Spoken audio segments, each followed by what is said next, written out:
will have to help us. 2005 to 2014.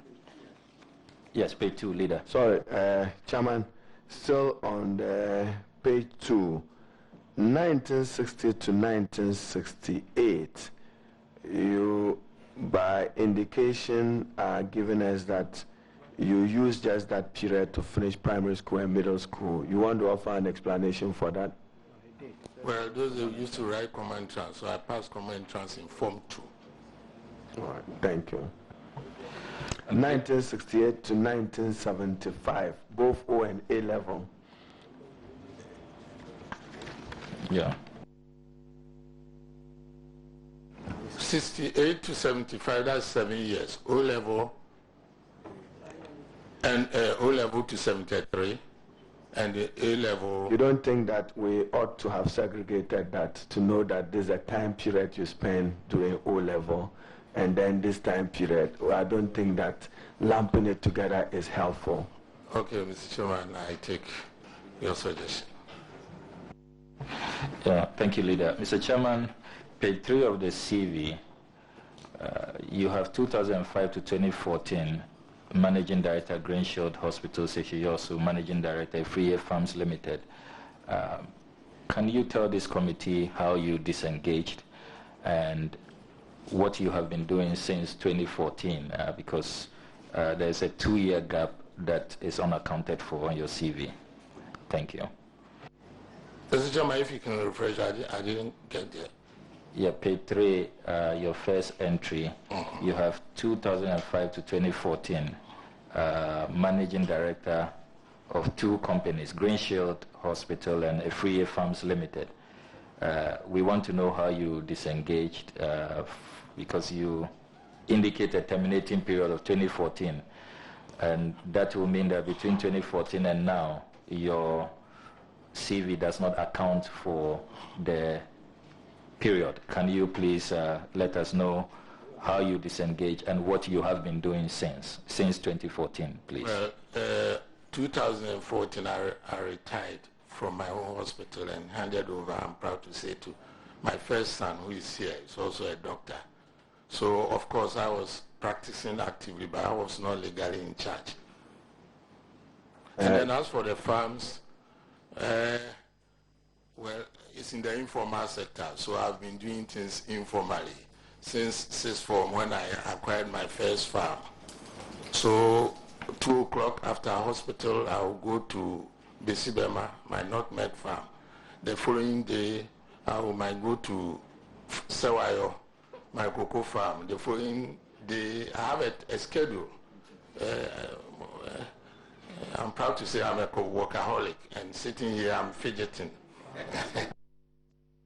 Chairman, so the 2005 to 2014, probably for want of a better choice of word, if you come slightly below your own CV, where you were minister 201 to 205, where you were member National Development Planning Commission 201 to 205, at what point in time were you the managing director and then reconciling it with the public role of being Minister for Health and a member of the National Development Planning Commission? Do you have an explanation for that? Just watch under. Okay. Beneath the 205 to 2014, if you walk some 7 lines, you would have seen your role ending 205. And then we are told 205, because you haven't given us a time period, we won't know what you were doing, whether you were Sawayo Cocoa Farm or you were doing National Development Planning Commission or you're Minister for Health. Can you explain that? You mean 2005 to 2014? No, but 2005 to 2014, I couldn't have been a member of that, so it might be a typo. Absolutely. So your tenure probably ended at a particular date. Yes, on the 7th of January 2005. So I walked into my hamlet from Accra. Okay, Mr. Chairman, if you come with us under leadership positions held, 1, 2, 3, 4, 5, 6, 7, 8, 9. The 9th entry. Board Chairman, Electricity Company of Ghana. The period provided, you indicate May 2007 to January 2005. That must be a typo. Can you please... The Chairman, precisely so. So can you please give us the correct entry? It's May... No, pardon? It's May, well, right now I do not know the exact... it's the month certainly must be 207. And then... Chairman, to have the nominee, I'm sure it's rearrangement that the Honorable Kujeto wants. That is January 205 to May 207. Is that not the case? No, I was appointed late, rather late. What you have on your CV, it starts at 207 and ends at 205. That is impracticable. No, it says as 207, 209. Okay, better. 207. I said my tenure was contemporaneous with that of Edouard Mankwa, who was the CEO then. Still on that page, your membership of the national campaign team, do we have your permission to amend the time frame provided? Shouldn't it be 1998 to 2000 instead of 2001? I don't believe that you were still campaigning in 2001. Well, Mr. Chairman, that is correct. You are correct. But of course, sometimes it takes some doing to get out of the campaign mode. Yeah, I can vouch for that statement. I see a lot of people still campaigning now. Mr. Chairman, the final page of the CV, membership of professional bodies. Leader, I refer to you. Chairman, sorry, still the same page. In one of your headings, managing director, you wanted to separate the manager from the director. We are legal here. Is that what you are seeking to convey? Is it the same managing director you want to say, or you want to report that you are a director manager of Africa Farms Limited? Should be a director manager, I suppose. Was it not your wish to state that you are managing director of Africa Farms instead of director manager? Well, in the scheme of things, I used to direct affairs and also manage the farm, so I don't know the legal position, Mr. Chairman. You are talking to a farmer, essentially, please. Chairman, I know that is gone all out to report 16 locations as if he was making a declaration in an asset declaration form. Maybe if this committee wants the locations of the 16, will you provide us? Precisely so. I can rattle them. Is it not safer just to have said that you are managing director of Africa Farms Limited? Wouldn't that be enough? Well, I will take that, Mr. Chairman. Yeah, thank you, Mr. Chairman. My leader may understand that Honorable Efria wants us to understand the scale of his farms. You know, he's a big farmer. But the last page, Mr. Chairman, I noticed that you are silent on conferences and capacity building programs as our template provided. Is there any special reason for that? And before you answer that, we will seek your permission to just amend Global Alliance, and Honorable Hackman Osu-Ajiman will just carry out the needed amendments with your permission. But conferences and workshops, please. The conferences were just too many. I just couldn't, I didn't think it was absolutely necessary, you know. I've been chairman of WHO before. Oh. And if it were not necessary, we won't ask you. So kindly provide that a list of any number you choose as relevant. Okay. So we'll add it to your service. I was in the chair when we passed the framework convention on tobacco, FTCC, Framework Treaty on Tobacco Control. I was the chairman, worked with Dr. Lee and others in WHO. So between 202 and 204, I attended several. Doc, what I want you to do is bring us a list of 5 or less. So we'll attach it to your CV, please. I will provide that. Right. Thank you. Chairman, still on the last page. Board member, Global Alliance for Vaccines and Immunizations. Where? Well, this was set up by Bill and Melinda Gates to help, mitigate the scourge of diseases, preventable, communicable disease, preventable disease, especially in developing countries. And I happen to be a board member. That is Global Alliance for Vaccines and Immunizations. I believe it's been spelled wrong. Headquartered where? Where was the headquarters? Geneva. Great. It's important that you provided that for our purposes. All right. Thank you, Chairman. Yeah, Mr. Chairman, I'm done. Just to note that the nominee indicates that cooking is one of his hobbies, and I hope his wife can vouch for that. Mr. Chairman, my wife is here. Sometimes I shove her aside and do the cooking. Okay, we will start with the main, and the ranking member wants to start. Chairman, the nominee in his preliminary remarks defining who he is stated with pride his contribution to that social intervention program referred to as the National Health Insurance Scheme. Which aspects of it would you want improved for the benefit of Ghanaians today? Mr. Chairman, I don't want to give a long lecture, but I believe that even the actuarial underpinnings of what we call National Health Insurance Scheme in Ghana has been violated to the extent that I don't think the scheme, if we carry it now, will be viable. It won't be sustainable because the actuarial underpinnings have been violated. Actually, when you are setting up a social health insurance scheme, you have to compromise on things like risk equalization. You have to compromise on things like pre-existing conditions with you people bring in. And when I hear, for example, when I see that people are embarking on mass immunizations, I get scared.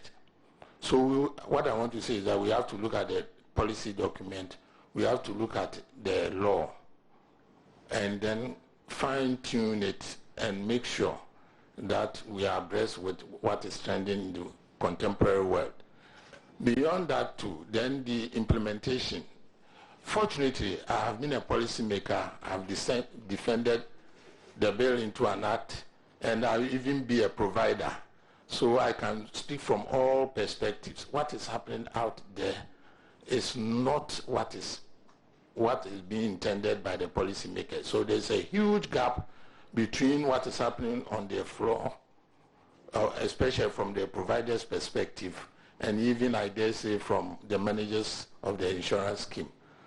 I believe that, like I've said, I do not intend to give a lecture, but even when I was, I'm very grateful to the previous regime. Even when I was in yours, they find it very courteous to invite me to attend some of their review, review programs, and the Honorable Ilechre will attest to that. I'm sure that I even make time to attend at my own expense from Seville. So I have a Chairman, so if today you had an opportunity for a policy dissection of a decade of implementation of health insurance, will... I don't think it will happen. Chairman, given the nominee's profile and the role he played in the new patriotic party politics, in the manifesto is a pledge for free cancer treatment. Do you see that objective being attainable? Well, there are certain cancer, with regard to oncology, that's another terminology for cancer, we've come a long way. There are certain cancers which can be cured, especially in children. And then there are some cancers who can be managed. Well, when we were bringing on the health insurance, we did not think that it should be cast in stone. Those policies could be reviewed. And what I'm saying, that the operational word is sustainability. Indeed, even the benefit package, we put in a benefit package for, it was a guidelines. And if you go to the real, the roots, we envisage that certain districts could even give benefits package over and above the national recommendation. So, Chairman, what I'm saying is that this whole thing about benefit packages also need to be reviewed, and all these things that you are alluding to could be accommodated. But of course, the bottom line is financial sustainability. Chairman, will you support the president to achieve free cancer treatment? Free cancer treatment, yes, within some bands. Okay, we will start from Western Region. I'll give priority to members who are from Western Region.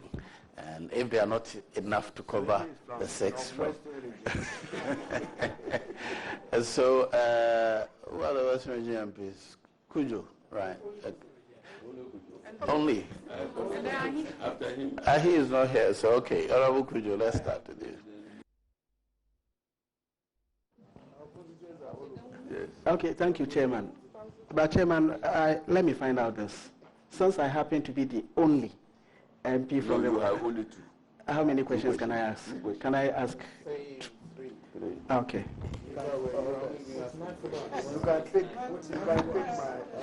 Okay, with 9 follow-ups. Okay, thank you.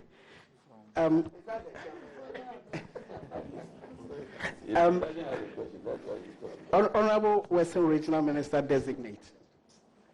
It is my personal thinking that when we look at development of Western Region, everything that comes up in mind, so far as at the national level is concerned, we see exploitative assets and projects to take resources from the region. When you take these things out of the region, you see an empty region. Development doesn't go down to the people. So when we're talking about poverty, Western region comes up. What is your plan? Do you share this thinking? And what's your plan for this? Thank you. Mr. Chairman, the Western region, we have been blessed and we have been cursed. The Western region, we have so much to give to this country. Currently, if you take the income of this country, we contribute so much. If you take cocoa, we are producing some 60%, sometimes even 65% of Ghana's cocoa. Almost all the forest estates in this country are left in the Western region. We produce manganese, the only portions of this country who produce manganese. The only bauxite mines being exploited in this country is at I'm mindful of the fact that there's bauxite in Yinahini and also in around Chebi in the Tiwa forest. We also have virtually 100% of Ghana's rubber estates. And there I say about 40% or so or more of the oil palm estates in this country. And we have overtaken Ashanti region as the leading gold producer in Ghana now. We have huge reserves of heavy mineral, and yes, they are exploiting it. At the national level, I've got a lot of things to say about that because some of the laws will have to be looked at. But in spite of that, we suffer some of the worst burdens of deprivation in this country. If you take the road sector, our roads are the worst in this country. Remember that unfortunately, we have the heaviest rainfall in this country. And that has always been used, government by government, as an excuse not to give us some of the best good roads that everybody wants in this country. That notwithstanding, and that's only the road sector. Because of the mining sector too, as a doctor, I noticed that even when we had at the peak of HIV/AIDS cases in this country, the worst some of the worst incidents were in the mining. The prevalent rates in the mining areas was very, very high. And then again, the environmental degradation, that it would take me 24 hours to give you a whole lecture on environmental degradation, water pollution, and so on and so forth. So I'm making a plea, we in government, of course. So I intend to influence policy so that all these things, restitution can be done, and it can be done. It was like God was preparing me for this post. I've been a minister for lands, forestry, and mines before. And some of these environmental issues came up when some of these gold mines were being set up. Mr. Chairman, I want to say that Western Region, when we make a plea for development, it is not because we want to be jingoistic, that because we owe those things. But we have so much to give. If government do not invest in the Western Region, Ghana will forever remain poor, because almost all the mineral content in this country are sequestered in that very region. In fact, the forest estates are sitting on some of the pristine mining, the minerals in this country, and that kind of conflict between mining the forest reserve and then the mining sector. And also I believe, don't get me wrong, I believe in mining too, because it will unleash money for this country to be developed. But that is policy issue. We should have a national dialogue on it, and we should see where it will take us to. But honing in on the question that has been asked, we want our Western region to be developed so that we can give so much to this country. And the turnaround time is very short indeed. If I may go to the area where I know best, cocoa, Ghana is giving about 1.6, using about 1.6 million hectares, same land size as Cote d'Ivoire. The workforce is about 4 million. Cote d'Ivoire 4 million, Ghana 4 million. And yet Cote d'Ivoire last 2 years produced 1,746,000 metric tons. And we did less than 750,000. About 2.5 times. So any injection, if we push the regulators, if we give all the farming inputs that come in, we can get good investment there, and the turnaround time in my mind's eye is only about 3 years. And even cocoa sector alone, we can almost double our income, because the cocoa sector, like I keep on saying, 65% are from the Western region. Thank you, Chairman. If I allow you, you give us a lecture, because I know how passionate you are about forestry and cocoa. So please, try and help us by reducing the amount of information you give us on this side of the table. Thank you. Okay, Chairman, thank you. I would want to go to the people when it comes to education level, competence, skill development, and then make an observation that as I lived my corporate life, moved to offices, and discovered that it is only the Western region when you come.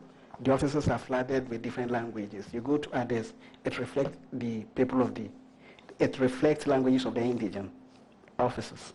Now, my question relates to whether mines and oil and gas area, you would pursue local content policy, whether that through moral switch or advocacy, so that a lot of the jobs descend to the people. Well, as a minister, you know that my business is to coordinate and make sure that the policies that are given to me by the various sectors are implemented. If I have any issue, since I do not own the policies, I will have to make input at the formulation level, anticipate problems, and give to my colleagues that, hey, this is what I anticipate.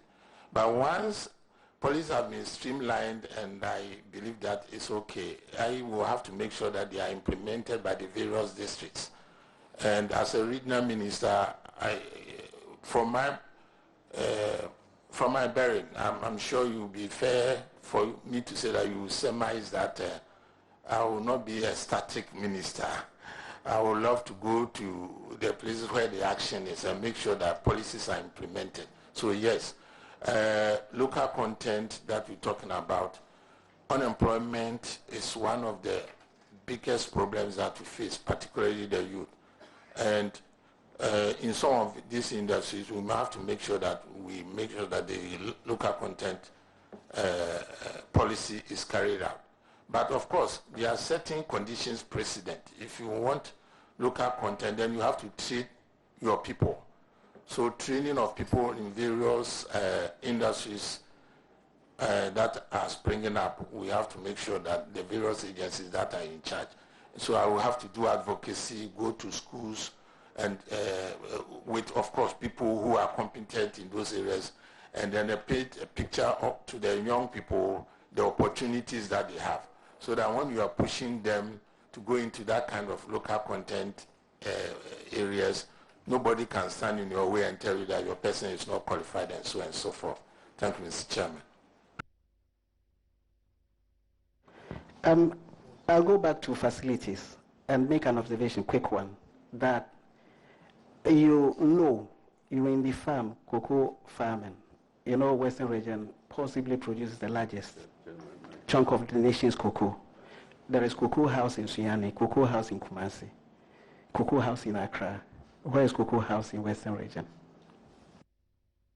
Well, there is no cocoa house in Western region. The Warasari also, that is if you like, the headquarters for cocoa in the Western region is not in Takrady or Sekendi. But they say it is nowhere near the cocoa house that you're talking about. But hey, I'm not too interested in that. I'm interested in what goes into the farmer's pocket. And so that was a vista. We passed that. Let them bring policies that will make us very rich. And of course, I will be a major beneficiary. Thank you, Mr. Chairman. Honorable Eletre. Thank you, Mr. Chairman. I will congratulate my friend for... Yes, he is my friend. Now, the issue of local content in terms of employment. You see, part of the problem, somebody told me that is because we are so rich in Western region, people don't want to go to school. And therefore, even if you want to implement the content of local content law, you may not find many to fill the places. What will you do to improve this situation, to encourage more people to go to school, qualify, and be appointable? Thank you, Mr. Chairman. I noticed that you called me a friend. Of course, we are friends in the former Minister of Health, and we belong essentially to the same profession. Local content, I believe, Mr. Chairman, I answered it because the previous questioner, he alluded to the fact that what will I do to make sure that this local content policy is carried out. And I said that we have to start by training our young people, and I'll be doing advocacy. I'll be sending people with the requisite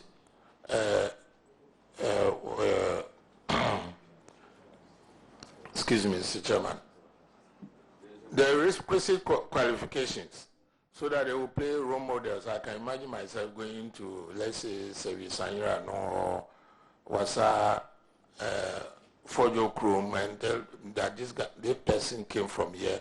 If you also study hard, you also become like him. Because actually, our place, we need role models. Yes, it's true. People don't face hardships like elsewhere in this country. I know hardship is relative.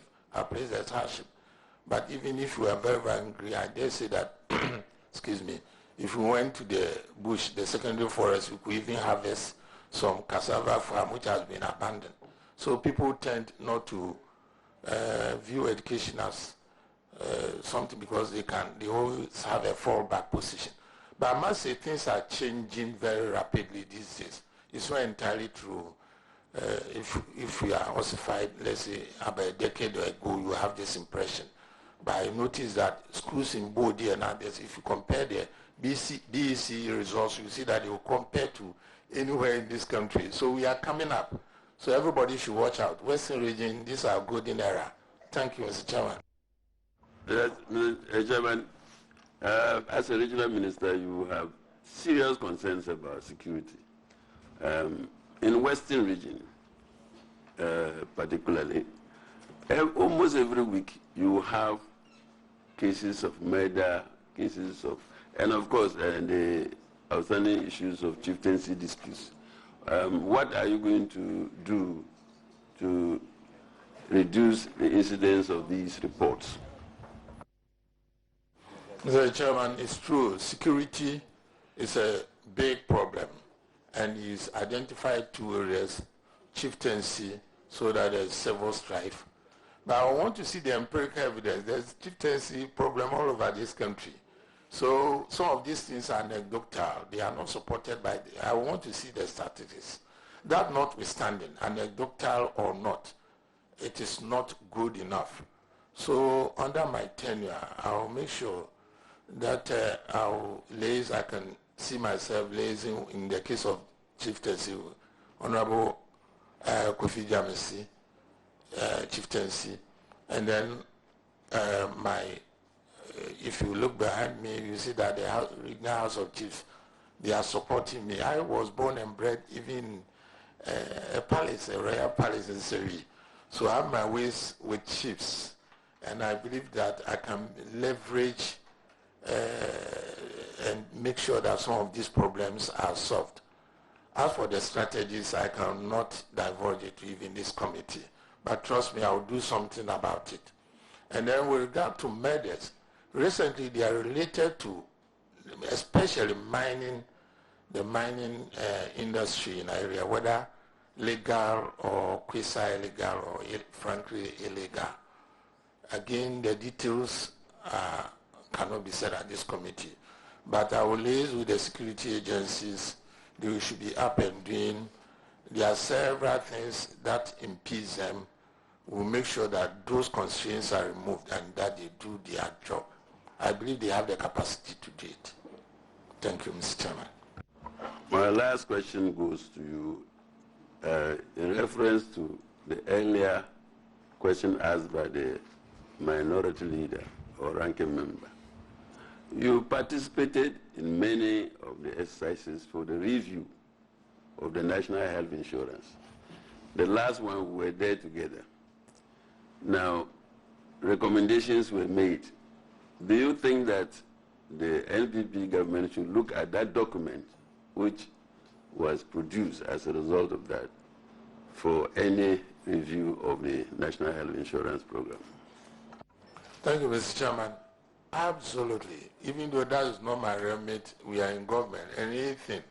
So I will, in fact, I've been speaking informally with Honorable Ajimamenu and been telling him and referencing him some of these things that are available. So surely I will do that. Thank you, Mr. Chairman. Okay. Honorable Member for Cape Coast South, Cape Coast North. Thank you very much, Mr. Chair. Congratulations. I have two simple questions. Yes, I know it's very simple. I want to find out your plans for the people of Western Region. What should they expect from you?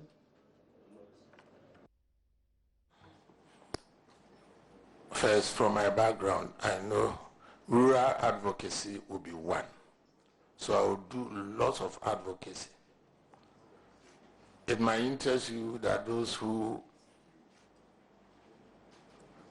talk about women advocacy, and I'm answering this question is not because you are, a woman, but because I believe in it solemnly. Because remember my background in maternal and child health, that's my specialty. And I've seen how women have suffered. It might interest you to know that Ghana is very unique. Women owe businesses more than any country in the world. Women ownership. but they are in the very small scale sector. We have to get them up. I've told you, the world really, I'm talking about ownership of businesses. Ghana is number one with regard to women. But unfortunately, they have been neglected. They don't have access to capital, credit. We have to do something about it. We have a unique opportunity to promote the cause of women, because I believe that when one of the yardstick that you can judge a country's progress, especially in our parts of the world, is women. So women in the Western region should take note that I will be in their corner. And then, of course, the youth. It's an empirical question. And then also for survival of our country, if you look at me, I have gray hair. So I will be a youth advocate, particularly for the peoples of the Western region. And I've told you already about doing something about road networks and so on and so forth. I believe that when we get all these things going and we get programs that are going and I coordinate them and make sure, I believe that Western region in the next decade will be the primus inter pares of regions in this country. Thank you very much. I'm so happy you mentioned women, and that leads me to my next question. I want to look at the issue of prostitution. As a result of the mining and maritime activities, the rate of prostitution is so high in the region. I want to find out, do you have plans for these young women who could have done something productive with their lives? Thank you. Well, exactly. That's why I say that some of them, the ownership are not in my hands. My job is collaboration. My job is to be an enabler.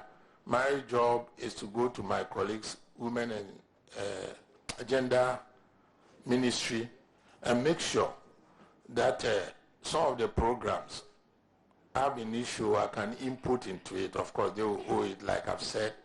And if they are so gracious to me and get some of my ideas, I believe it will help the national cause. But when we get that program, I will make sure that it is, rolled out quickly in my region.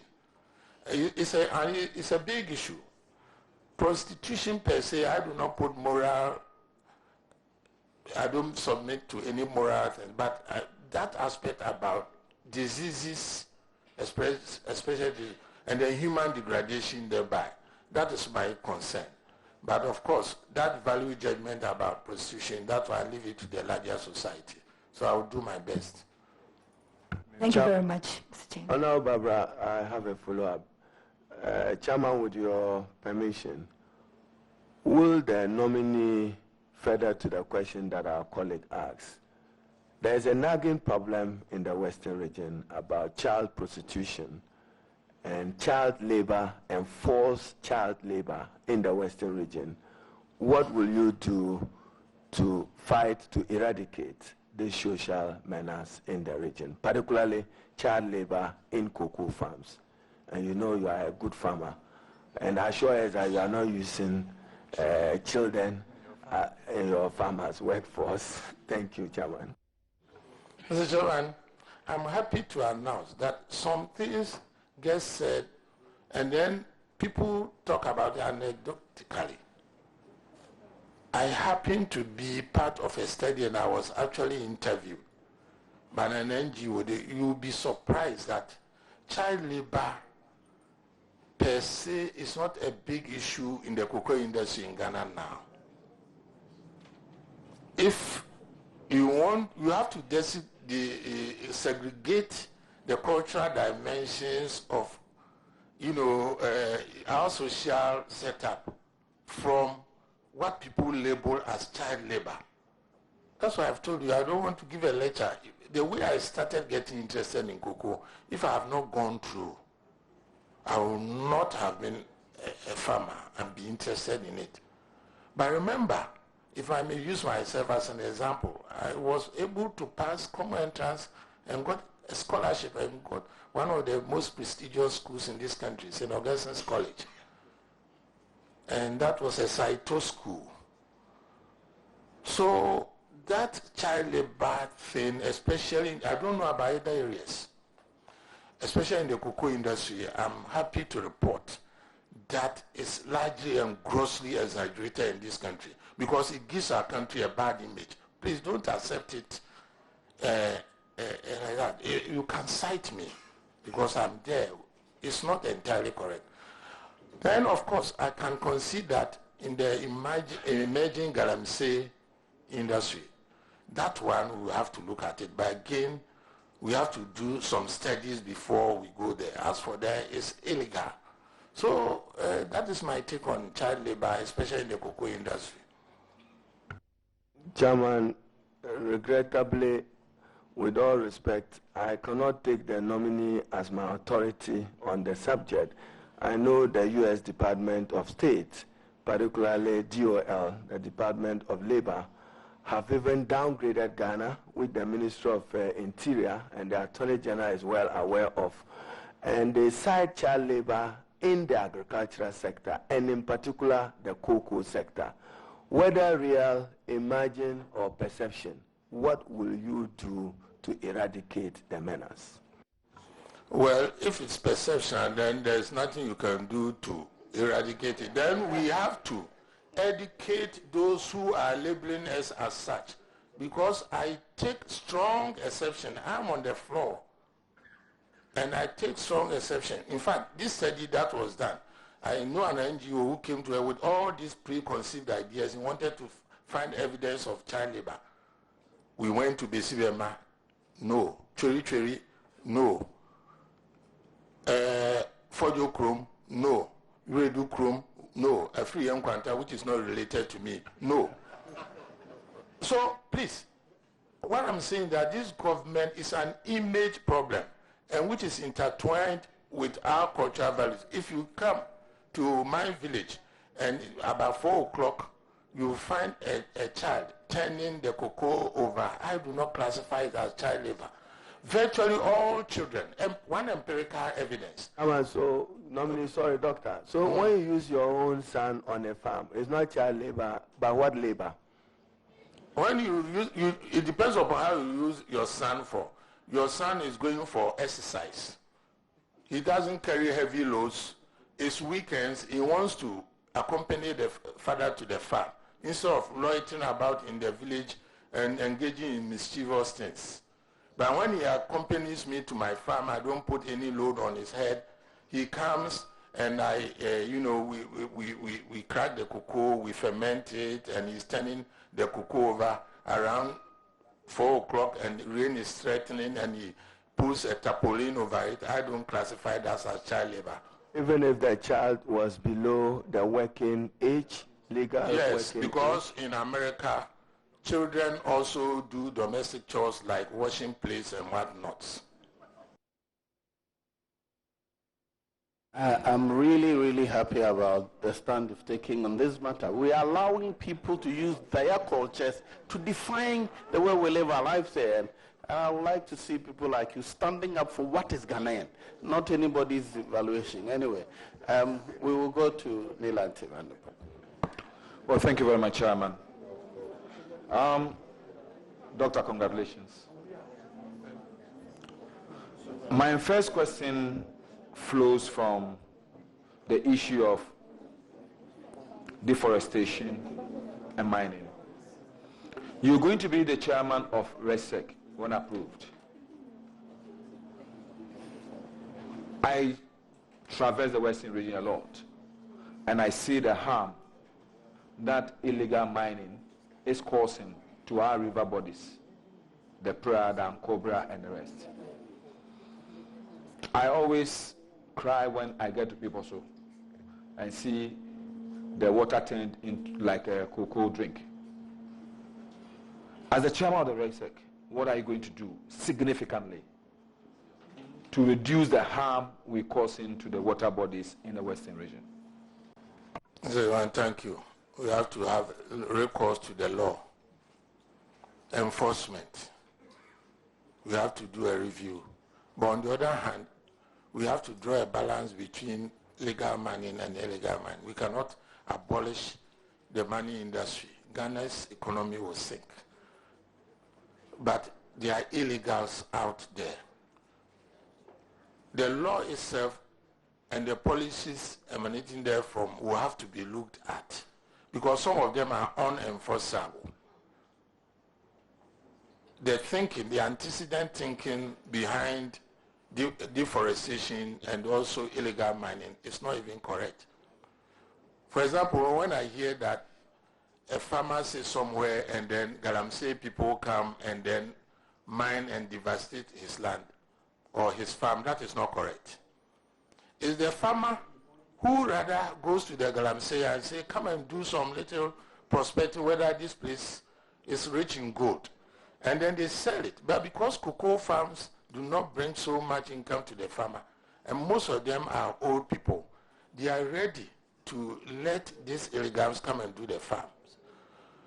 So do the mining in their farms. So we have to go down first and get the primary thinking, right. I'm sure I do not have all the ideas, but by all means, and it is an intersectorial collaboration thing. The chiefs are here. They have a huge role to play. They are listening to me because I know that, unfortunately, some of them, it's a very controversial subject. I've said, invite some of these people there and they pollute the water. Not all of them. But we have to stop this menace one way or the other. I must confess, I do not have all the answers. But as for this gold industry, when it gets into people, it's like they are possessed. They will do everything to get the gold, and they will lay waste the land. As chairman of RESEC, all the laws that come, we have to enforce them. But even sometimes the policemen are put into harm's way. The horse there, and HORDES, there, I said that, look, the police and security people will throw at them will not solve this problem. We have to have a national dialogue on this. Even engage the Galamseyers with a view to how we can manage them, how they see them managed, because I'm sure that they themselves too know that they are causing harm. For example, I know that there's a law, the water bodies, we can even narrow and say that you can do Galamsey, but as for water bodies, please, I suspect that that small approach can work. Because like you said, when I see them Cobra, and these days they're even on the Bia and Tano rivers. They've gone there. Even where I farm, I have a farm in a place called Sewayo. On the Tano River is, what do you call it? I don't know how that equipment is called. I don't remember. First, have you, in your experience, found that any person mining has been granted the license to either prospect or mine in a river body by the Minerals Commission? I've been out of government for a long time, so I cannot claim to be current now. But it used to be no previously, but now I cannot vow that I have seen. Then I request you, yes, whatever it takes to move people in the river bodies, do it. If it means going on war, because that's a source of livelihood. Yes. Well, if it means going to war with the soldiers, do it. Let them go on to the farms, but leave the water bodies alone. But Mr. Chairman, the trouble is not as simple as that, the solution. You see, even the water body, it depends upon the topology. Even if you do not mine on the river bed, and you even mine upstream, when it rains, willy-nilly, it would drain into the waters. Well, we have to see the geology. Okay, ask your second question. Thank you very much, Mr. Chairman. The second question, sea erosion. Sea erosion in areas like Second B, Discaf, Busunya is a perennial problem for the people living in those areas. What will you do to help stem the tide of the people being affected almost every year by devastating waves from the sea? Well, Mr. Chairman, we had, it is not peculiar to our region. I suspect that even the Volta region, Keta and its environs, we had this problem. I believe governments have always been willing to check this erosion. And I suspect that governments have been held back because of budgetary constraints. I will do advocacy for my region, especially in a resource-rich area like my region. So I believe that when I consult the appropriate, those who have the technical know-how, we will do all, facilitate all the studies so that when it goes to the appropriate ministry, we will get the solutions approved and budgetary allocations done, and the contracts awarded to check these erosions. In the meantime, sometimes I'm not a geologist, and my idea about these things are rather sketchy, let me confess. But sometimes maybe it might be a good idea even to move certain communities from harm's way, especially when you weigh it against the capital outlay that you're using to do it. Because I understand for erosions, the sea and the seashore, they are in perpetual fight. Thank you, Mr. Chairman. My last one will be to my bias. I had a sad moment when I visited the second Gendu Park. And then as a Minister of Youth and Sports, we work a collaboration with the regional minister then on the one you took over from, parliamentarily and ministerially, so that the Ministry of Youth and Sports and the Regional Coordinating Council will contribute to rehabilitate the secondary Gendu Park, which has produced some of the best players Ghana has ever seen. Would you continue with this project? Absolutely so. You know, even though I spent only 6 months in Effiankwanta, I was a team doctor for secondary Hazakes, together with one Dr. Kwanzaa, who is in Konfanochi now. So I have a strong affinity to Gendu Park and the Hazakes in particular. So anything, and I'm a soccer fan too, but I won't tell you my team.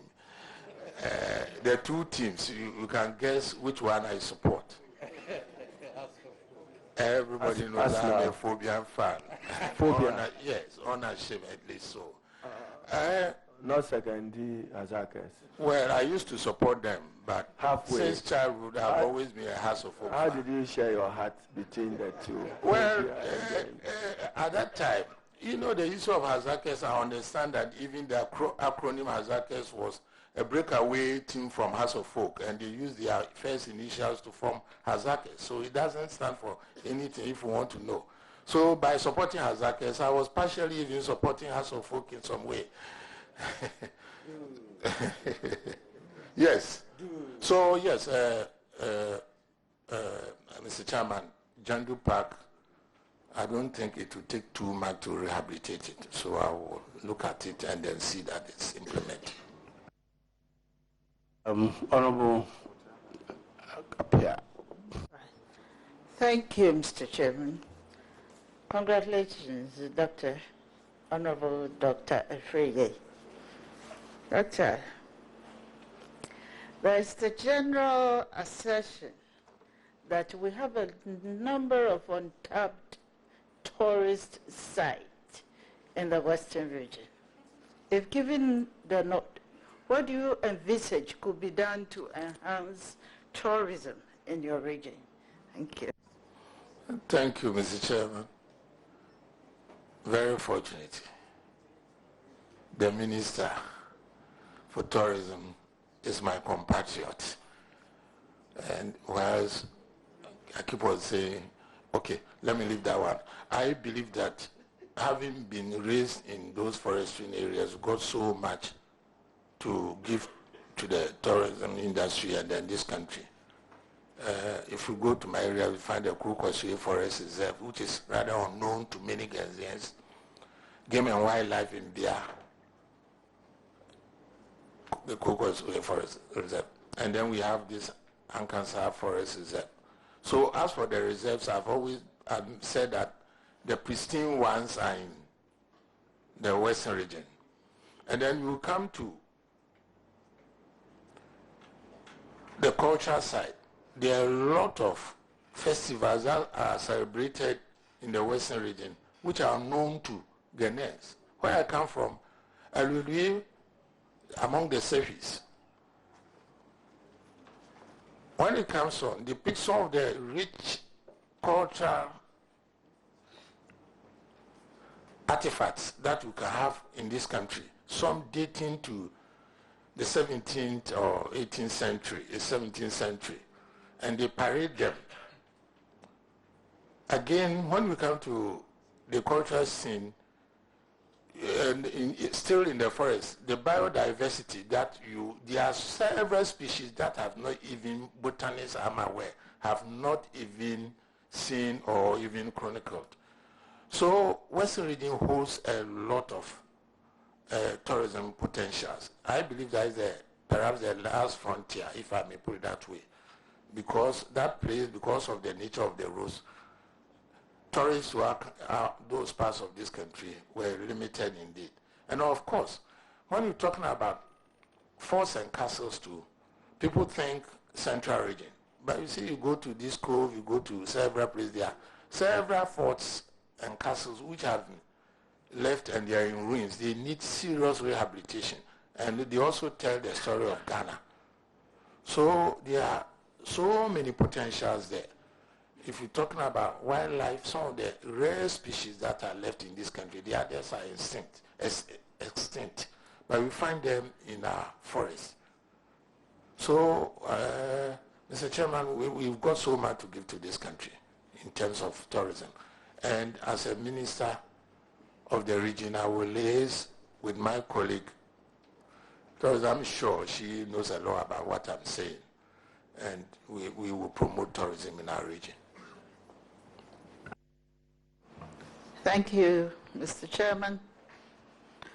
Honorable, Mr. Chairman, it is alleged, again, that MMDAs have been excessively reliant on common fund to the detriment of raising their own internal generated funds. As a regional minister designate, how will you assist the MMDAs to raise their revenues internally, if given the nod? Well, the MMDAs naturally will have to bring out their plans, and under the law, under the act, they are enabled to levy and also put taxes and whatnot. And as we like I've said before, we have industries springing up. Even the gold industry that we are labeling illegal, those that are illegal, we have to streamline the activities and yes, take some monies from them so that we can even do environmental restitution and also get some for development. So our system will look at the law, we'll look at areas that immediately can bring in revenues, internal generated revenues, and we will get people to assist them, my colleague, local government, to look at the bylaws and things that they will pass, which will also facilitate them getting some levies and taxes so that their coffers will be enriched, albeit within the ambit of the law. My last question. Thank you, Honorable, for your answer. Honorable,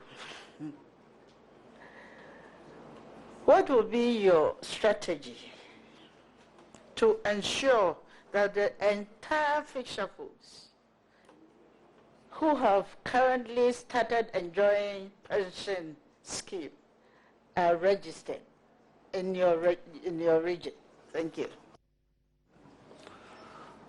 Well, the strategy, I'll have to find out what their expectations And then, of course, the fisher folks are well organized. I know they have got their various organizations. So I will go to them and liaise with them and make sure that they use their organizational structure, that they get a lot of members, their members, to enjoy this benefit. Of course, we have to use the tools of modern information, because I know that a lot of them have mobile handsets. And even if they cannot read, we can use audio and visual things and then get them roped in, and so that they can benefit from this. Okay, the last person is Honorable Opoku. Chairman, Honorable nominee, congratulations. I believe you are now the acting regional minister for Western Region. Is that correct? Precisely so. No, ignore him. He's not the chairman. So you are used to the operations of the office? Not really. I have not even reported to the office. Oh, well, I have. And I've met the various heads. But having been a former minister before, I believe that showing in should not be a problem. Besides which, I know that place very well, as you'll be well reckoned. So that has not been too much of my priority, I must confess. Yeah, in responding to a question about Galamsey, you mentioned the role of the police in combating that menace. I would like to draw your attention of this regional police committee at the regional level. I don't know whether you are aware of the composition and exactly the role they play. Well, the last time I went there, I saw a representative of the regional police commander, and he gave me a brief about this issue. But I must say that I do not have all the details, because I was taking my time to get all these things sorted out. Honorable Montaka. Thank you, Mr. Chairman.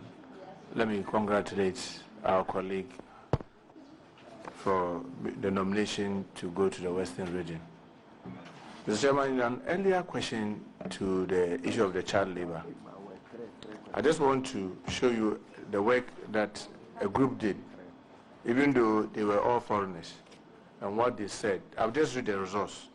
But the theme of the work was child labor in Ghana cocoa production, focused upon agricultural tax, economic exposures, and associated injuries and illness. L. Diane Mo, BSBED, and Stephen R. Public health report. And it's a public health report. Now, this is the results they found. Children and young people aged 9 through 17 are exposed to hazardous occupational exposures, including strenuous work, sharp tools, and pesticides. Lack of training in proper safety practices and inadequate personal protective equipment were commonly noted.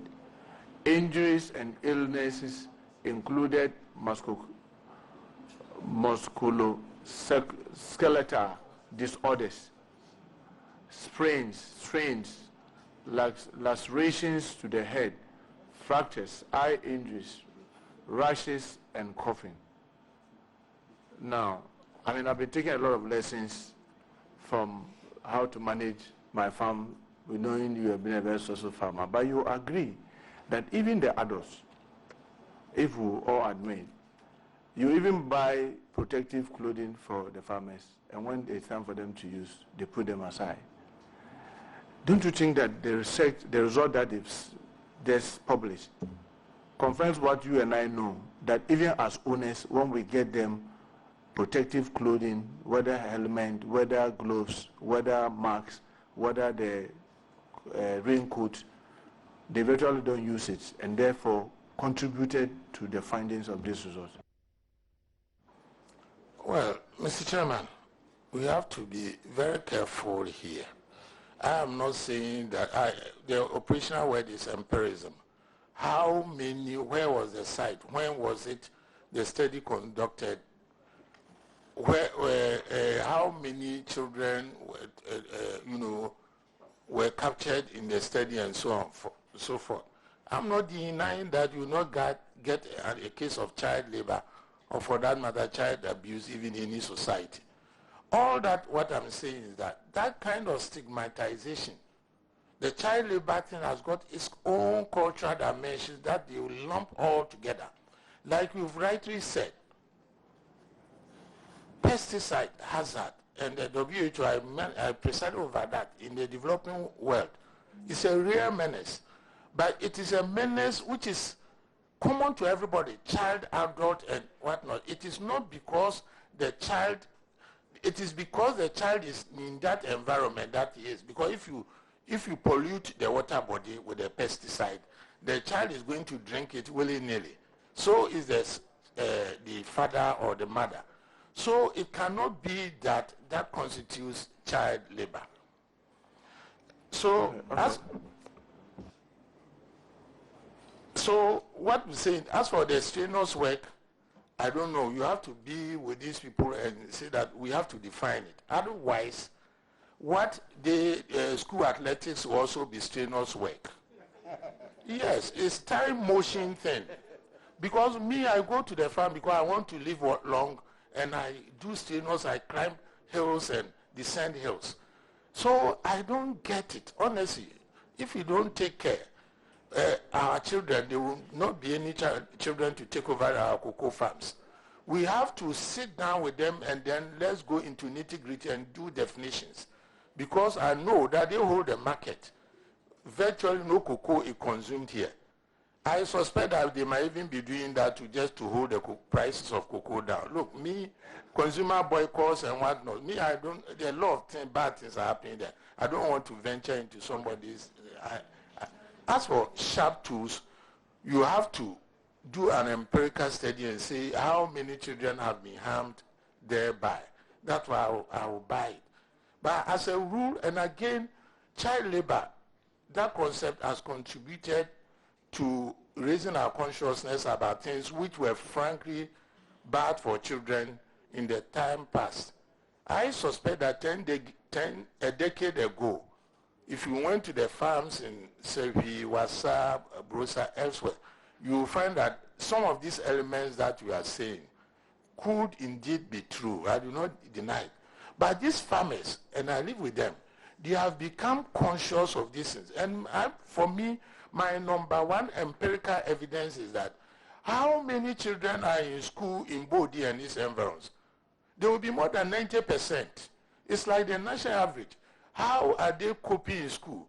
You will find that some of the schools in Bodi, their BEC results are better than some of the schools in Kumasi. For me, that is the ultimate vindication, because these things, there are so many imponderables. So if you do not take care, they will lump everything together and confound the issues. And then you yourself, you will believe these things and you will be put into, you will be put in a state of inaction. I don't buy it. Thank you, Mr. Chairman. I just want to find out from him, even where we all take our children to the farm just to see what happens, and sometimes they try to help, like you said, tend the beans and whatever. Do they get paid? Mr. Chairman, with all due respect, the children, they don't get paid, but I don't want even that to be introduced into our culture, because the fathers take care of them. That is pay. The reason why I just wanted that, because if you say labor, that means there should be payment. And in our case, when we take our children, even my children who are somewhere at the university, I take them when I'm going on a weekend that they are on vacation. And when we go around to do all those things, nobody gets paid. So I'm just trying to buttress the issue about the labor, because nobody pays any child who accompanies his parent just to also learn how to, even first to know the farm, to help understand what goes through before the beans are this. Anyway, let me just proceed. Mr. Chairman, precisely, you are reinforcing my views about that. You see, if a Caucasian came here and I took him to my farm to do all those things, those routines that you are saying, in fact, you should be paying me, because I'm impacting skills. So I'm imparting skills to my child. Why should I pay even the child? So anyway, this cultural let's just move on. Yes, please.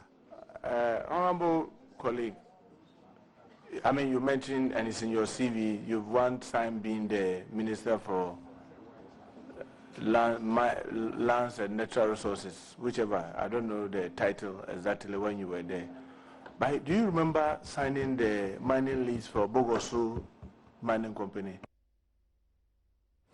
Mr. Chairman, my title was Land, Forestry and Mines. Honestly, it will be very difficult for me to recall some of the leases that are signed. Very, very difficult. It could be or it could not be.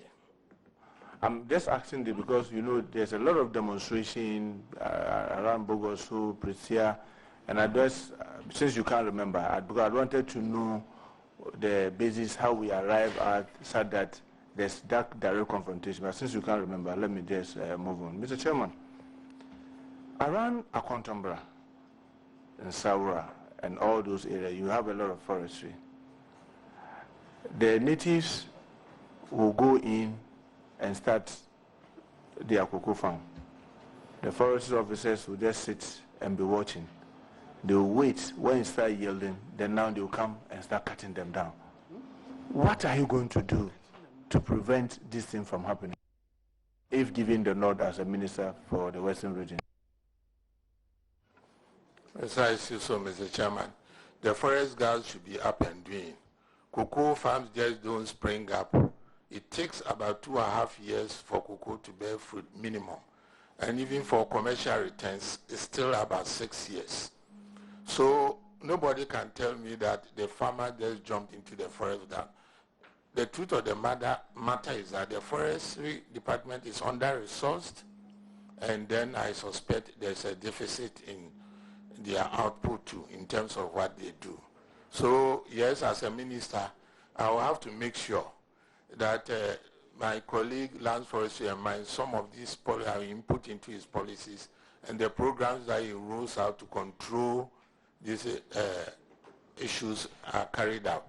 And then of course, the education, preventive education. If this thing happens because communities look on, and Anonymous are here, they also look on, and for people to go into the forest and do it, because in our communities, people know who are doing illegal farming in the forest. So we have to enable them, we have to invoke the law to make sure that we take preventive and preemptive action before they come to that stage. Thank you, Mr. Chairman. Mr. Chairman, he's a senior farmer to me, but he knows the challenge that we have when it comes to the cocoa mass spraying, the policy, trying to get agrochemicals to us. What do you think, with your experience as a typical cocoa farmer, what do you really think we can do as a country to improve the movement of agrochemicals, fertilizer, from the regulator to the farmers? Well, if I understand you right, means to improve means the farmers getting the inputs at the correct time in the right quantities, right? Exactly so. Yeah, good. Then we have to use market mechanisms. Putting these things in the hands of public servants will not help us. We should pay the farmer well, educate them which inputs are needed, and then supervise them and look and make them do their own purchasing. The farmers know what is right for them. What I find very irritating is that some people think that we farmers, we do not know what is good for us. And they bring programs, which programs can then be, which programs can, the public servants and whatnot can do some things which I don't want to say to this committee, and so to speak, defeat the purpose of the program. In other words, the farmers eventually don't get it, and when they get it, it doesn't get to them well. And then another thing too, with regard to fertilizer, for example, when you look at the evidence, the last time I heard, they said they were sending 1.6 million bags of fertilizer free to everybody, every cocoa farmer in Ghana. But you know that our land is 1.6 million hectares, the productive farms, which means every farm needed about 10 bags. So actually what was coming from the center was even minuscule compared to the demand. That's why I say that we should use market forces. If in the beginning we farmers did not know the benefit of soil fertigation, now we know. So we have to use market forces or pseudo market forces so that if government can fertilize, can subsidize it a little bit, and then leave us to buy it from the open market, I believe that it will be better for us. And the heavy regulation will not help us. Thank you, Mr. Chairman. Mr. Chairman, farming as a business and as a job, I don't know whether you've had the experience of going to your farm and then you have a young man who is working on your farm asks you that, Honorable, can you help me get a job? What do you think you do that even you as a medical doctor, me born in Kumasi and probably never had been to any village to see how farming is, are interested in farming and now we are doing it as a main business? What do you intend to do as a minister for the Western region where there's a teeming youth, like you rightly said, to get them to appreciate that that is equally a good job and get them to be tilting the land and maintain that as a good job? Again, Mr. Chairman, this is a very loaded question. And if I attempt to answer, I will give a whole lecture. Suffice to say, just an example, about 20, 25 years ago, if you ate a bar of chocolate, 20% of it came to the farmer. The value now is 6%, which means that perhaps market forces are not at play in the cocoa industry, which means that in the value chain, the confectionery makers, those who put value on it, they have appropriated to themselves a huge portion of the 100 billion and 100 billion industry. Only about 20 billion industry comes to farmers. And I'm talking not Ghana alone, the whole world. By here in Brazil, Indonesia, Cote d'Ivoire, Cameroon and everything, said that about 30 years ago, cocoa was the industry, primary crop for the middle class. Everybody is running away from cocoa, and cocoa is the industry for poor people, subsistence farming. So it is, the problem starts from the value chain. I shudder to think. I think we have to sit down and have a national dialogue, because there are international dimensions. West Africa alone produces over 65% of the world's cocoa, in sometimes 70%. I'm not advocating for a cartel, but anybody who thinks that it's market forces which is at play in the international market is deluding himself. And who gets shortchanged? The poor farmer. The poor farmer. That is why when you sell your cocoa, even to government, the regulators and the buyers, you not get well paid.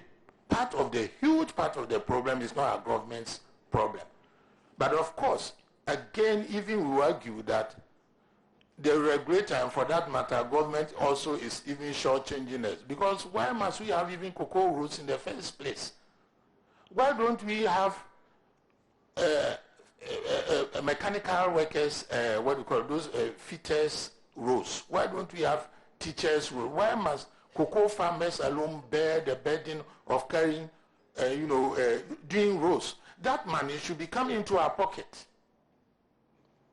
You get what I mean? What I want to say is that cocoa is a political crop, and it is appropriated by government, every government across the whole world, and it's not unfair. Did we hear the nominee say cocoa is a political crop? Yes. Political crop? Crop, because not a cash crop, not an export crop. It's a cash crop, it's an export crop, it's a political crop, because it's not the market that determines what the farmer gets. Every year so that makes it a political crop. Yes. So we can take judicial notice or parliamentary notice yes. of your description yes. of cocoa yes. as a political crop. Yes. And I've got some songs. And that the seeds of it will now be members of parliament or ministers. And you know something? Cocoa too is the most democratic crop in the world. Yes, Mr. Chairman, let me just let me just take my last question. Very interesting from our colleague. Mr. Chairman, my very last question.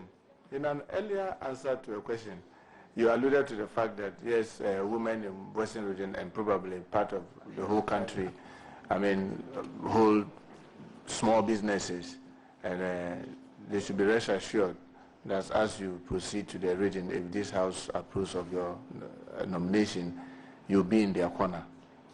Knowing that as a regional minister, you'll be coordinating.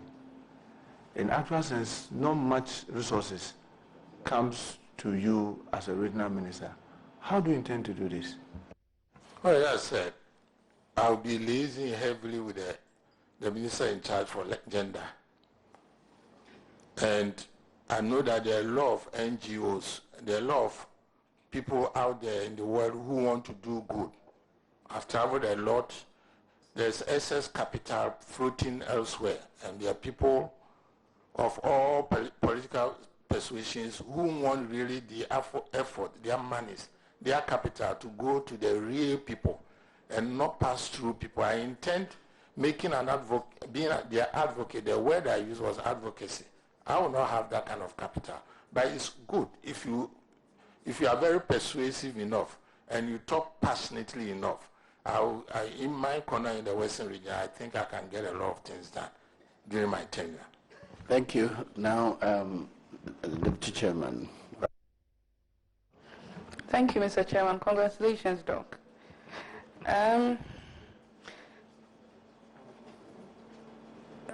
In the Western region, many of our children of school-going age, especially those of the fisher folks, usually drop out of school and are more interested in fishing rather than going to school.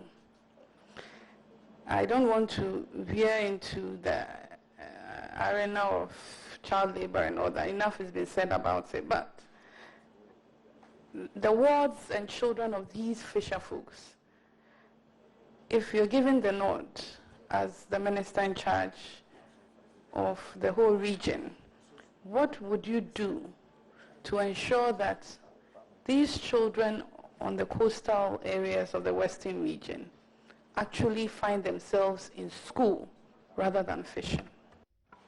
Thank you, Mr. Chairman. I believe that we have all the tools to make sure that existing laws are enforced. So, as a regional minister, I will be liaising with the municipal, metro, the municipal, and then these assemblies, especially in the coastal belt, and find out the nature of the problem. We will sit down with them. I know that the official food, we have groups, so we will adopt a carrot and stick approach. We will enforce the law, but we will make sure that we go through traditional authorities. We make sure that we use the fisher folk themselves, their organizations, to make sure that that education we should, in all its forms, should be mandatory, especially for children under 16 years, are enforced so that we have their children in school. My next question. Development, the rate at which, or the pace of development in the Western region, considering the fact that a lot of our minerals are in that region, many think is rather on a slow pace.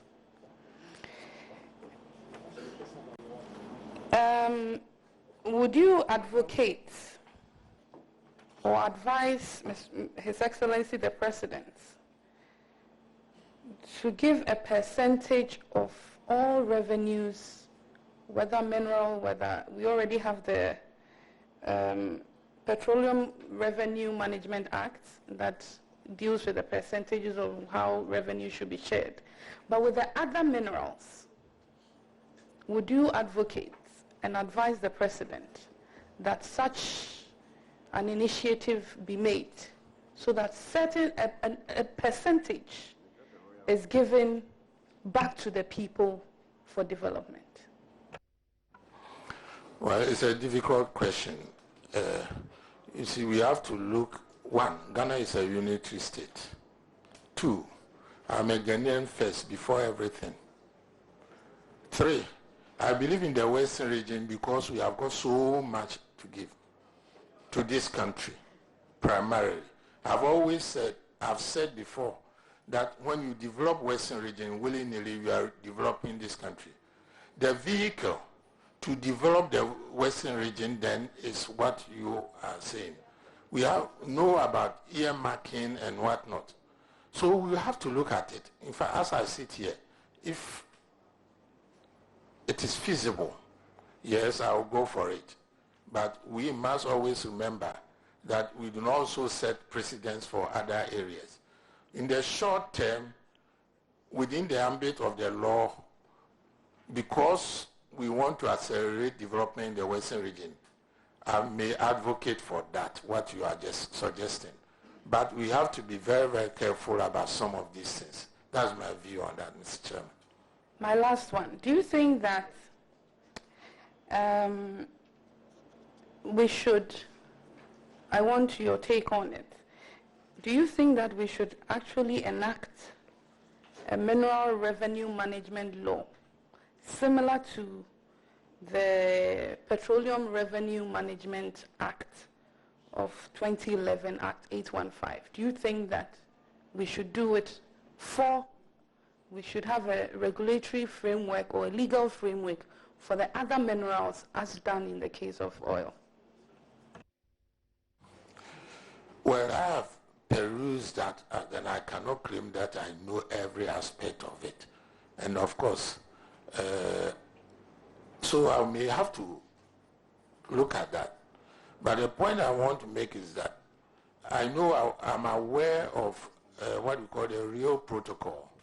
I believe it was signed Rio de Janeiro. That indigents, those who are even within a unitary state, those who on whose land minerals, extractive, those extractive industry are, the government should give them a package which is, or the benefit that goes to them should be over and above what goes to the country. So within that kind of proposal, I'll go for it. And I suspect it is pertaining in the Petroleum Act.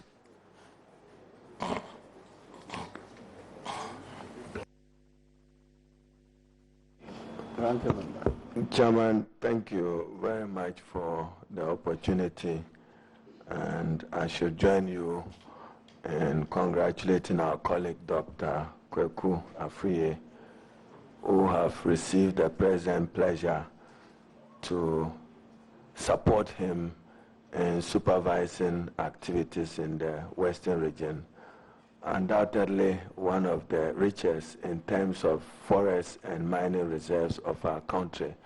Chairman, may I just request the nominee, do you have an understanding how many municipal, metropolitan, and district assemblies you are likely to supervise? Mr. Chairman, one factory, one district. Will you identify 4 districts and associate with them factories that you are likely to recommend for implementation by the President for the Western region? I start with where I come from, cocoa processing factory, Sevi also. Cocoa waste processing factory, Sevi also. If you go to the Zima area, we have to replant the coconuts and the industries that come from.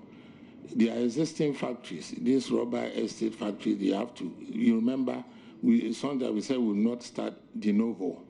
A lot of rubber plantations are even springing up north. We share boundaries with DRSO in the central region. In part, there's an ingress of rubber plantations into towards Ankwaso and the other areas. So we may want to look at it. There are proximal industries that when you tap the rubber, you keep them clean and whatnot so that you can offload them to the main factories.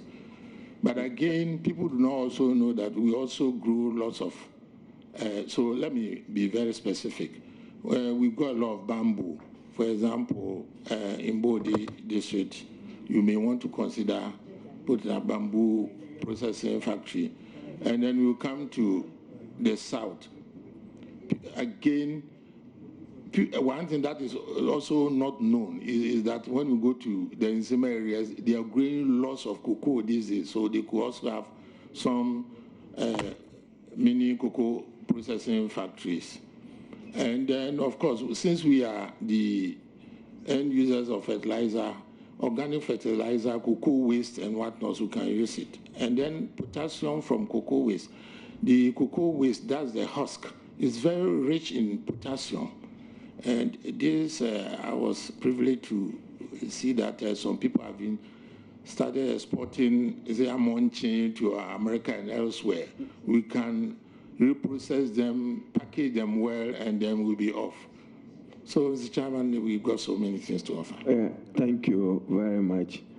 Chairman, as I understand the people of the Western region, I probably may not be right, but to reduce their primary concerns to two. One, in the cocoa growing areas, to have timely delivery of inputs, be it seeds, fertilizer, agrochemicals, and others. What assurances do we have that you collaborate with Cocoa Board to ensure that for those in the farming areas? Mr. Chairman, I don't know what let me say, whatever policies my colleague, Minister of Agric, who I'm proud to say is I bear the same name with Efri Akoto, whatever policy that he brings with, as a regional minister, I'm a coordinator who want to make sure that it works. But I've already given intention that I will be a strong advocate that market forces should be at play.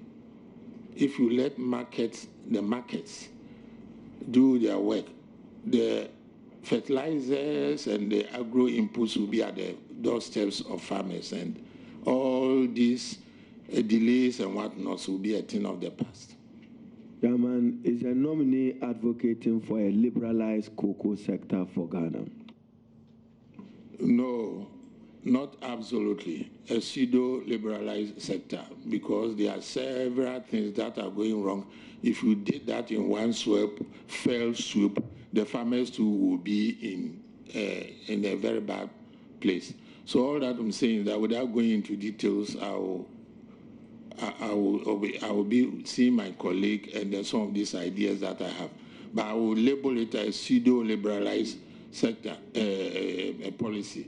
For example, with regard to the input, that particular aspect, I feel strongly that we must let in the market to work, because that will solve this problem of delays to farmers, shortages and whatnot, albeit with a dose of government subsidy. We can calibrate the subsidy, say that the fertilizer will not be smuggled to La Côte d'Ivoire. And I even have the figures. If the subsidy element is less than 300 Ghana cedis per 10 bags, they will not be smuggled. I have a figure. My memory fails me. We have done some study. I know what is paid to those who do the smuggling. I know how much is the Kia truck will cut. So even if you use that as the subsidy element, they won't find it very, very lucrative to smuggle. Chairman, the nominee knows too well that demand and supply does not know pseudo-liberalism. Are you saying that we should open up the cocoa sector to the play of market forces? Is that where you stand? Yes. Yes. But I don't know about it, because I've said that the export component, for example, could be problematic, because La Côte d'Ivoire, they liberalized, and they had a serious problem with the export sector. So that to the extent that they are even copying what is happening with the cocoa marketing company. They have an entity called CCC. I don't know the French acronym, but it stands for Café Cocoa Council. So they are copying us, but don't get deceived.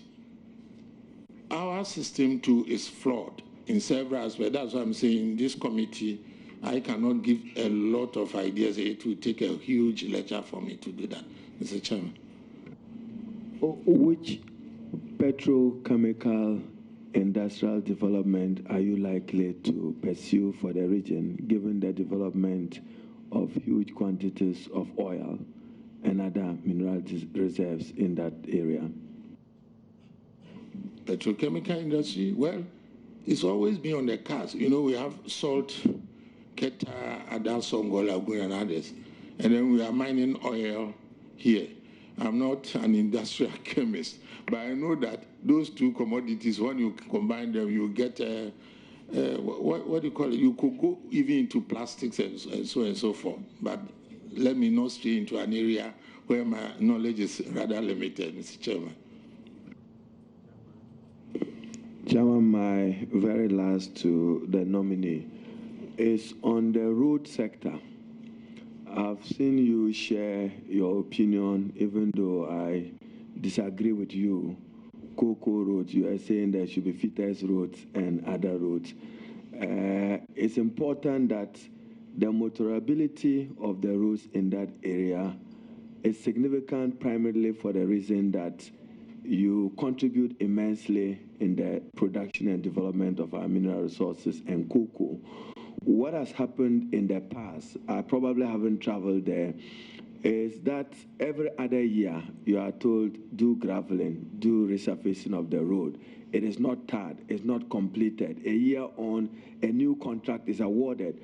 What the people of the Western region want is a dedicated asphalted road that can allow them to freely move, particularly the movement of persons and cut the produce. What assurances can we get from you as regional minister that you pursue this and ensure the further development? We are not referring to cocoa roads as in akin to cocoa growing area, but roads within the Western region that ought to be made motorable. Well, Mr. Chairman, this idea of making roads very, very motorable and then having them bituminous surface which can stand the weather, especially in the Western region. Maybe I have to divulge information. The credit must go to the late Vice President Aliyu Mahama, as far as I'm concerned. He was the person who put in, when we were in government, this idea on the table. And then this cocoa rose thing came in. Let me not be misunderstood. What I'm saying is that in terms of financing, it is unfair to look at one segment of society, particularly those who are poor, and take monies which should have ended in their pockets, and you sequester it as a political entity. I'm not talking MPP, NDC. I'm talking that the whole Ghanaians, we accept that those people, as burdensome as the applied might be, they still must take part of their money to finance this, roads. So yes, cocoa farmers should pay our taxes, but I suspect that if you did your checks, you see that we are we are overtaxed in this country. And that's why I call it a political crop. Because government comes and said, we have appropriated this quantum to do cocoa roads. Why don't they appropriate half of members of parliament, our salary? Don't appropriate it so that we can use it for doing MP's road. So I don't want to go into controversy, but that is the way my mind works. And unfortunately, those cocoa farmers are the most vulnerable in our society. And I say that give them that money so that they can spend it the way they want it. But coming home to the question that you've asked, yes, Western region, our roads must be developed not because we feel neglected, but I'm arguing on economic grounds. You give us Good roads, articulators, when they pass on the road, you know that when the shock absorbers get destroyed, their suspension systems get destroyed, it affects our balance of payment position, because you have to import, and you have to import with dollars, euros, whatnot. So if you do our roads and the roads are good, we will help our country. Efficiency will also make sure that cocoa production will go up from our current 2.5 times Côte d'Ivoire. Let me give you a classic example. The small intervention that President Kufuor did in 2010, 2011, Ghana produced 1,050,000 metric tons. At that time, Côte d'Ivoire produced 1.2 million. We were almost near parity. And you said 2010, which president? It was the momentum. Which president? You had NDC had come to government. I said this 2010 was NDC's tenure. But unfortunately, the gestation period for cocoa, economic gestation period, is 6 years. If you planted cocoa today, you don't expect to harvest anything in 2.5 years' time. So that was the momentum that was generated by President Kufuor's intervention, the MPP's intervention. That peaked us in 2010, 2011. Unfortunately, we have been on the downward trend. But Chairman, let me wish the nominee well, but you can't change the record. In 2010, there was a president of the Republic known as J.E.A. Mills of blessed memory. And Chairman, whilst I congratulate the nominee, I'm unable to be in harmony with him, with his thinking, and drawing the dichotomy between child labor in the strict Ghanaian cultural sense and the abuse of child labor akin to the cocoa and agricultural sector as established by the Western world in their research finding. I wish that he does some more research and interrogate many of the findings, because the findings stand starkly opposite to your position as of today. But I wish you well and congratulations. Thank you, Chairman. Thank you. I have one question, or let me say a suggestion. You have spoken to the Western region being home to all kinds of minerals. All of them give opportunities. But I think that the one which the indigents have comparative advantage in is farming. And so my suggestion to you is that the central government be interested in the mining, but you and your districts use all the resources available to you to promote farming, agro-processing, agribusiness, and then the wealth will spread. On that note, we thank you for attending on the committee. Are there any persons to be acknowledged? The following persons accompanied the nominee to support him. Ojiahoho Yao Jibi II, the President of the Western Regional House of Chiefs and Omanhene of Seviwiaso.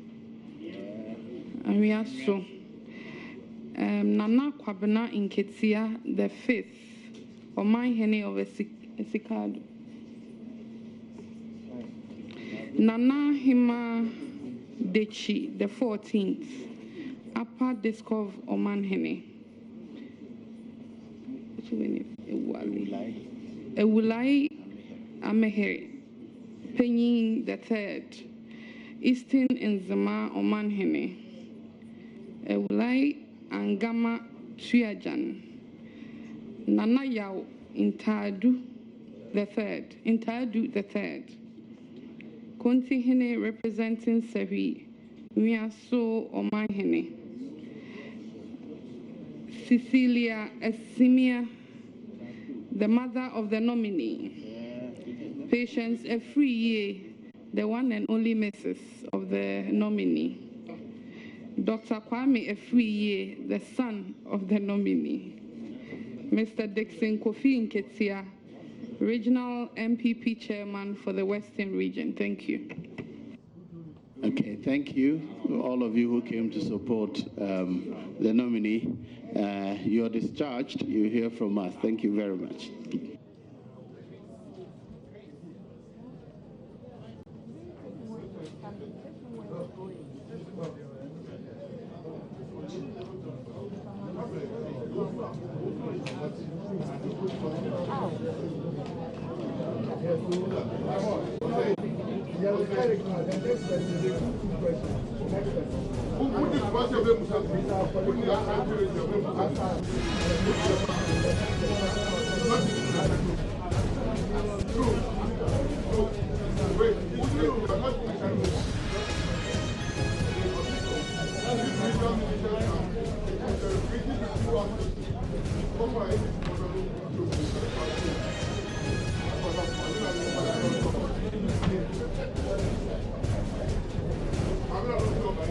Watching Joy News here, and the Parliament Appointment Committee just finished the vetting of the Western Regional Minister Designate, Dr. Kweku Efreye. And of course, there were a number of issues he touched on. He talked about the need to deal with child labor. He talked about the need to also deal with child prostitution and also develop the oil city, Takra, the Western region as a whole, and other issues as well. Agriculture is also one area that he would see as priority. And very shortly, we know that the Ashanti Regional Minister Designate Simon Osei-Mensah will appear before the committee.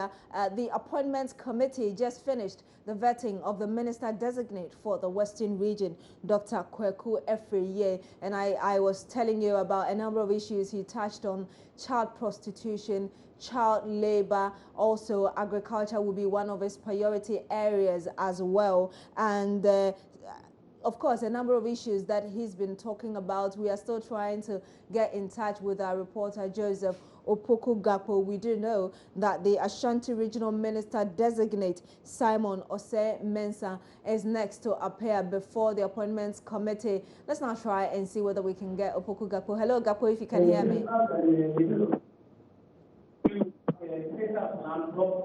Hello, Joseph. Hello? Yes, Joseph, if you can hear me, what more can you tell us about what's happening on the floor of Parliament? Hello? Hello, Joseph Opoku-Gakpo. Hello? Hello? Joseph Opoku-Gakpo. This All right, is so we are unable to reconnect properly to our reporter Joseph Opoku-Gakpo, but we'll reconnect to Parliament once again very shortly. You're watching Joy News. Stay with us.